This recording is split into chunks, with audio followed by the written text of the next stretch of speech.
جانی خبروں کی تفصیلات کی طرف بڑھیں اور سب سے پہلے آپ کو بتائیں کہ پنجاب حکومت کا ایک اور وعدہ پایا تکمیل کو پہنچ گیا۔ گرین الیکٹرک بسیں لاہور پہنچ گئیں۔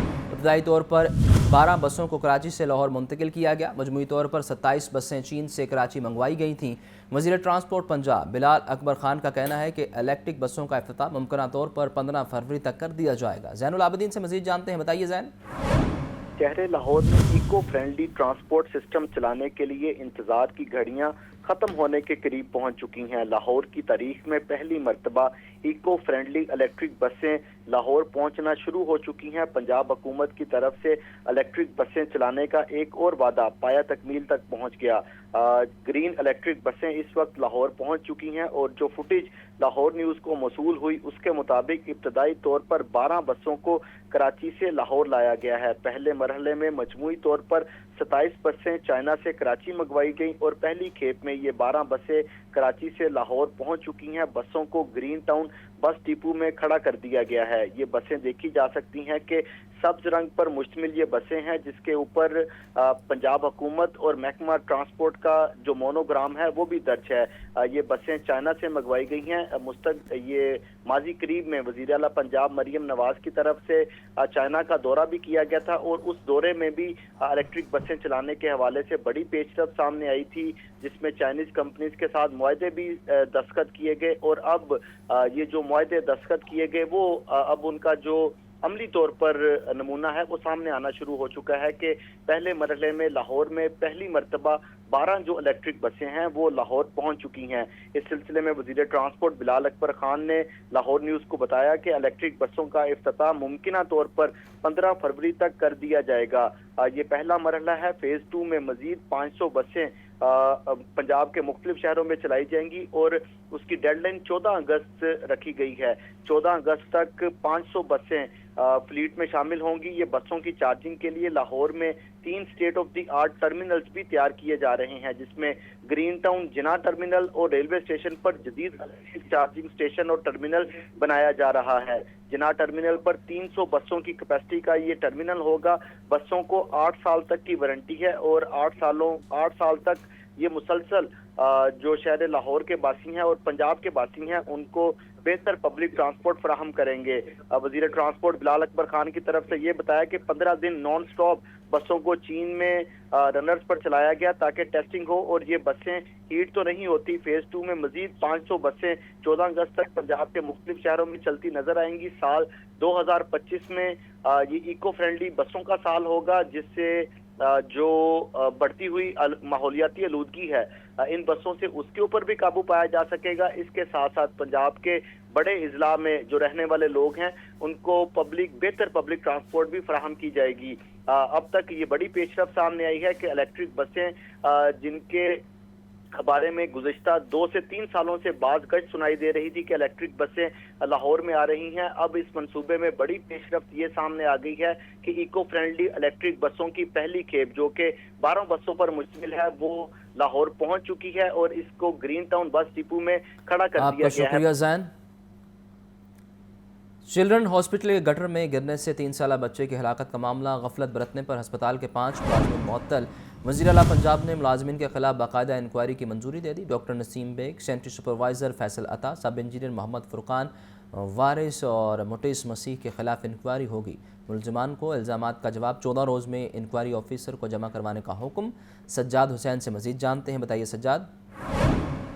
جی بالکل، لاہور کے چلڈرن ہاسپٹل میں گٹر میں گرنے سے 3 سالہ بچے کی موت کے معاملہ پر وزیر اعلیٰ پنجاب نے چلڈرن ہاسپٹل کے 5 ملازمین کے خلاف جو ہے فرائض میں غفلت برتنے پر باقاعدہ انکوائری کی منظوری دے دی ہے۔ ڈاکٹر نسیم بیگ AMS مینٹیننس نے گٹر کو ڈھانپنے کے حوالے سے اپنی ذمہ داری ادا نہیں کی۔ ذرائع کا کہنا ہے کہ ڈاکٹر نسیم نے 3 سالہ باسم اخلاق کی والدہ کی بچہ گم ہونے کی التجا کو بالکل نظر انداز کیا۔ سینٹری سپروائزر فیصل عطا نے ہسپتال میں گٹر کی صفائی کے حوالے سے کبھی ریکارڈ ہی مرتب نہیں کیا۔ سب انجینئر محمد فرقان جوید گٹر کی صفائی کے حوالے سے حفاظتی اقدامات بھی نہ اپنا سکے اور وارث مسیح نے گٹر کی صفائی کی اور اس پر ڈھکن نہ رکھا۔ موٹس مسیح نے گٹر کھلا ہونے کے حوالے سے اپنی اعلیٰ افسران کو لا علم رکھا۔ सेक्रेटरी स्पेशलाइज्ड एजुकेशन महकमा पंजाब साइमा सईद को सजाएं तजवीज़ करने के लिए जो है वो बाकायदा तौर पर अफसर मुकर्रर कर दिया गया है। तमाम 5 मुलाजमीन को अपने ऊपर लगे इल्जामात का जवाब 14 दिन में जो है इंक्वायरी अफसर को जमा करवाने का हुक्म दिया गया है और इंक्वायरी अफसर 2 माह में सजाएं तजवीज़ करके रिपोर्ट वज़ीर आला पंजाब को पेश करेंगे। 16 नवंबर 2024 को 3 साला बासम अखलाक गटर में गिरने की वजह से हलाक हुआ था। महकमा specialized health care and medical education ने इस मामले को छुपाने की नाकाम कोशिश की, मगर वज़ीर आला पंजाब के नोटिस लेने के बाद ही गफलत बरतने वाले मुलाजमीन को मुअत्तल किया गया है। जी आपका बहुत शुक्रिया। बाबू साबू के इलाके में इंस्पेक्टर सैफुल्लाह नियाजी का ज़ाती मुलाजिम के हाथों कत्ल। अदील नामी मुलजिम ने गालियां देने और बदतमीज़ी करने पर हाजिर सर्विस इंस्पेक्टर को 5 गोलियां मारी। सैफुल्लाह नियाजी मौका पर ही जाँ बहक हो गया। पुलिस ने मुलजिम को असलहे समेत गिरफ्तार करके लाश को पोस्टमार्टम के लिए मुर्दा खाने मुंतकिल कर दिया। मज़ीद जानते हैं ज़ैन अली से। ज़ैन, बताइए इस बारे। जी बिल्कुल, आज सुबह के करीब थाना शेरा कोट की हदूद में एक अफसोसनाक वाक़या जो है वो पेश आता है कि एक इंस्पेक्टर सैफुल्लाह नियाजी को जो है वो फायरिंग करके उसके कार ख़ास ने जो है वो कत्ल कर दिया है। क्या वजूहत है कत्ल की, यानी शायद हमारे साथ मौजूद है, उनसे मज़ीद पहले बात करते हैं। सर बताइए कि वाक़या किस तरीके से जो है वो पेश आया, क्या वजह है, क्या ताल्लुक़ था दोनों के दरमियान? मैं जब आया था तो ये मुझे पता चला कि वहाँ पर लड़ाई हुई है, तो उसने उसके साथ सामान लेके जा रहा था, वो ऊपर गया, पीछे इसने फिर उसको मार दिया। अदील का और सैफुल्लाह नियाजी का कितने अरसे का ताल्लुक़ था, आपस में क्या ताल्लुक़? नहीं, कोई तलक नहीं था इनका। ये नीचे मैकेनिक था, इसको साथ ले जाता था सामान उठाने के लिए, वो उसके साथ चला जाता था खुशी से। पता नहीं आज क्या हुआ, आपस में तलक कलामी हुई, लड़ पड़े। इससे पहले उन दोनों की कोई आपस में कोई तल्ख कलामी, कोई रंजिश? इसकी कोई भी नहीं थी। जी बिल्कुल, जो अदील नामी शख्स है उसने जो है वो सैफुल्लाह नियाजी को जो है वो फायरिंग करके जो है वो कत्ल किया है। सैफुल्लाह नियाजी जो जनरल ड्यूटी पर पुलिस लाइन किला गुज्जर सिंह में तैनात था, उसका जो है वो ये अदील जो है वो उसके साथ यहाँ पर जो है वो क्वार्टर में रहता था और उसके जो है वो काम भी करता था। और उसके साथ साथ आज सुबह के करीब किसी रंजिश के बायस जो है वो अदील ने जो है वो फायरिंग करके इंस्पेक्टर जो है वो सैफुल्लाह नियाजी को जो है वो फायरिंग करके कत्ल कर दिया। पुलिस ने जो है वो मौके से शवाहिद इकट्ठे करने के बाद अदील को जो है वो मौके से गिरफ्तार कर लिया, उससे असलहा भी बरामद कर लिया, जबकि लाश को जो है वो पोस्टमार्टम के लिए जो है मुर्दा खाने मुंतकिल कर दिया है। आपका शुक्रिया ज़ैन। कदीमी डिप्टी कमिश्नर ऑफिस की तज़ीन और आइश का मामला, मंसूबे की लागत 10 करोड़ से बढ़कर 20 करोड़ तक जा पहुंची। 2022 में डीसी ऑफिस की कंस्ट्रक्शन तज़ीन और आइश के लिए 10 करोड़ मंजूर किए गए। 2 ख़तरनाक इमारतों को गिराकर दोबारा तामीर किया जाएगा। इमारतों की छतों की मुरम्मत, अंडर वाटर टैंक की तनसीब की जाएगी। तफसीलात के लिए बात करते हैं रिपोर्टर इमरान अकबर से। इमरान, बताइए। देखिए, तारीखी डिप्टी कमिश्नर ऑफिस की तज़ीन और आइश का मामला है। 2022 में मंजूर होने वाले मनसूबे के लिए 10 करोड़ मजीद मांग लिए गए हैं। इस वजह से डीसी ऑफिस की कंस्ट्रक्शन, तज़ीन और आइश और रिवैम्पिंग के लिए 10 करोड़ मंजूर किए गए, जिसके बाद मनसूबे की लागत 10 करोड़ से बढ़कर 20 करोड़ तक जा पहुंची है। इस वजह से इमारतों की छतों की मरम्मत, अंडर वाटर टैंक की तनसीब की जाएगी, जबकि 2 खतरनाक इमारतों को गिराकर दोबारा तमीर किया जाएगा।